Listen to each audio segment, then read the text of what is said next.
AIB के exam आने वाले हैं और सबको बहुत ज़्यादा स्ट्रेस है कि एआईबी का एग्ज़ाम क्लियर होगा तो होगा कैसे। लेकिन मैं आपको आज बताऊंगा कि आप बहुत ही आसानी से एआईबी का एग्ज़ाम क्लियर कर सकते हैं। आपको ज़्यादा कुछ नहीं करना है, कुछ इंपॉर्टेंट टिप्स का ध्यान रखना है जिनके सहारे आप एआईबी का एग्ज़ाम आसानी से क्लियर कर सकते हैं। तो आज की इस वीडियो में मैं आपको उन टिप्स के बारे में बताऊंगा जिनका कि आपको एआईबी का एग्ज़ाम देते समय बहुत ही ज़्यादा ध्यान रखना है और जिनकी हेल्प से आप आसानी से एआईबी का एग्ज़ाम क्लियर कर सकते हैं। तो चलिए शुरू करते हैं वीडियो को। यदि आप चैनल पर पहली बार आए हैं तो चैनल को सब्सक्राइब कर लेना, वीडियो को लाइक कर कमेंट जरूर करना ताकि मैं आपके लिए ऐसे ही और भी लीगल इंफॉर्मेटिव वीडियोस बनाता रहूं। तो चलिए शुरू करते हैं आज की वीडियो। एआईबी होता क्या है, यह एग्ज़ाम क्यों लिया जाता है और क्यों इसे क्लियर करना बहुत ही ज़्यादा इम्पोर्टेंट होता है।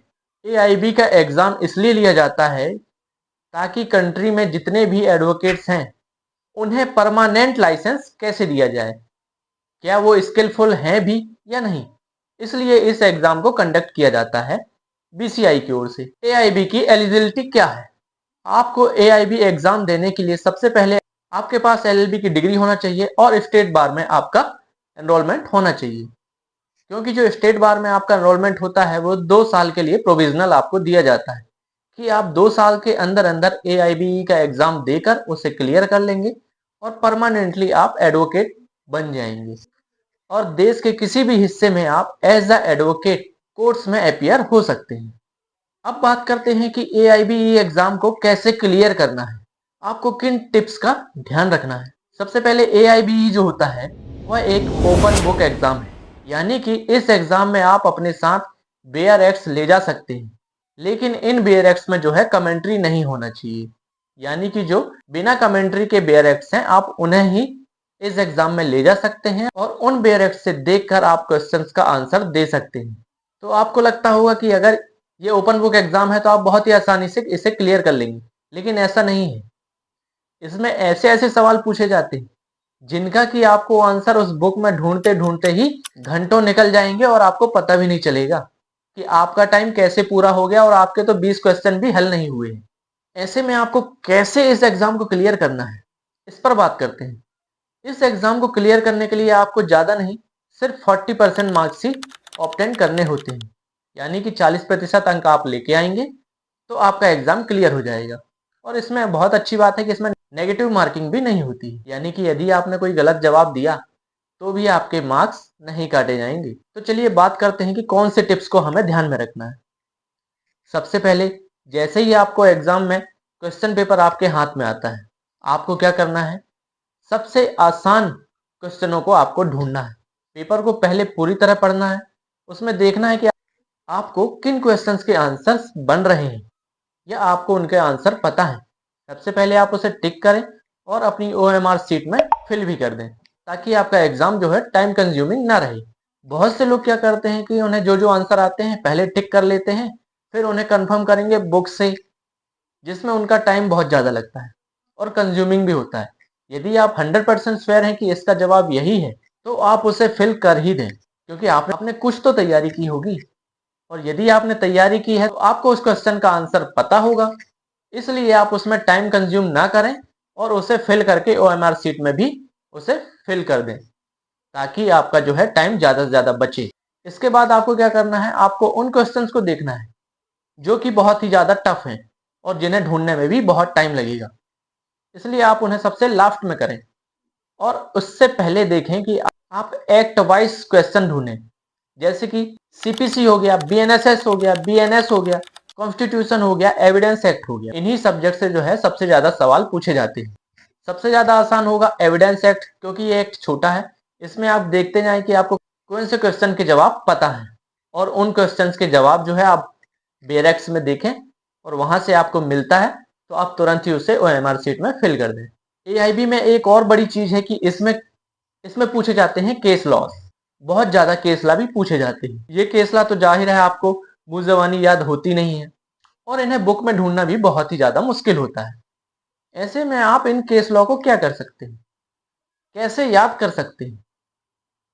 तो इन केस लॉ के लिए भी आपके पास एक बुक आती है, ये एआईबी के नाम से ही ये बुक आती है, जिसमें कि बहुत सारे केस लॉस डिस्क्रिप्शन रहती है। तो आप उस बुक को भी जरूर परचेज करें और उसे अपने साथ एआईबी के एग्जाम में जरूर लेके जाएं, क्योंकि आपको यदि 4 से 5 क्वेश्चन के भी आंसर उसमें से मिल गए तो आपके लिए बहुत ही ज्यादा आसान हो जाएगा एआईबी को क्लियर करना।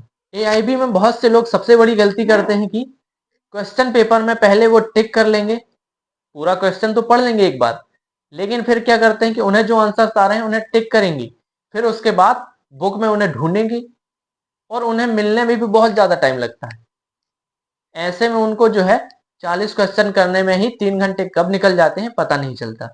इसलिए आप ऐसी गलती मत करना। आप पहले देखें कि सबसे आसान क्वेश्चन आपको कौन से बन रहे हैं, उन्हें फिल करें, उसके बाद आप दूसरे क्वेश्चन की ओर जाएं। और ज्यादा अच्छा होगा कि आप जो है एक्ट वाइज क्वेश्चन अटेम्प्ट करें, यानी कि एक बुक को आपने एक बार खोला, उसमें से देख लें कि कौन से क्वेश्चन नंबर का जो है इस एक्ट से पूछा गया है।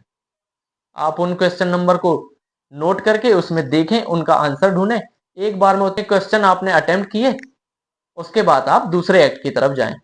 यह नहीं होना चाहिए कि आपने पहले नंबर का क्वेश्चन कर लिया, फिर दूसरे नंबर के लिए दूसरे एक्ट के बुक खोल रहे हैं, फिर तीसरे क्वेश्चन के लिए तीसरे एक्ट का बुक खोल रहे हैं। ऐसे में आपको बहुत ज्यादा टाइम कंज्यूमिंग होगा और आप एग्जाम में जो है पूरे क्वेश्चन अटेम्प्ट नहीं कर पाएंगे। और बहुत से लोग क्या करते हैं कि उन्हें 100 में से 100 क्वेश्चन अटेम्प्ट करना है, ये उनका माइंडसेट होता है। लेकिन आप ऐसी गलती मत करें। आपको यह एग्जाम क्लियर करने के लिए सिर्फ 40% अंक की जरूरत है। तो आप सिर्फ और सिर्फ अपना टारगेट रखें कि आपको 80 क्वेश्चंस अटेम्प्ट करने हैं। मान लीजिए 10 से 15 क्वेश्चंस आपके गलत भी होते हैं तो भी आप जो है 40% मार्क्स के लाइन से आप बहुत ऊपर रहेंगे और इस एग्जाम को क्लियर करने में आपको बहुत ही आसानी होगी। तो ऐसे आप जो है एआईबी एग्जाम को आसानी से क्लियर कर सकते हैं। और एक बार और, यदि आपका एग्जाम क्लियर नहीं होता है पहले अटेम्प्ट में भी, तो आपको 2 साल के अंदर अंदर 4 अटेम्प्ट्स मिलेंगे एआईबी को क्लियर करने के लिए। तो आपको ज्यादा स्ट्रेस नहीं लेना है और एआईबी एग्जाम्स को बहुत ही आसानी से आप क्लियर कर सकते हैं। बस थोड़ी सी प्रिपरेशन चाहिए आपको, और जितने भी एक्ट्स हैं उनके इंडेक्स से आप उनके इंडेक्स से तैयारी करें। उनके इंडेक्स में आप देखें कि किस धारा में क्या प्रोविजन किया गया है, जिससे कि आपको उन सेक्शंस को याद करने में आसानी हो। और जैसे ही वो क्वेश्चन पेपर में आते हैं तो आपका माइंड जल्दी से क्लिक कर ले उस क्वेश्चन को और सेक्शन को। इससे आपको क्या होगा कि आप इंडेक्स देख के उस क्वेश्चन में सीधे जाएं।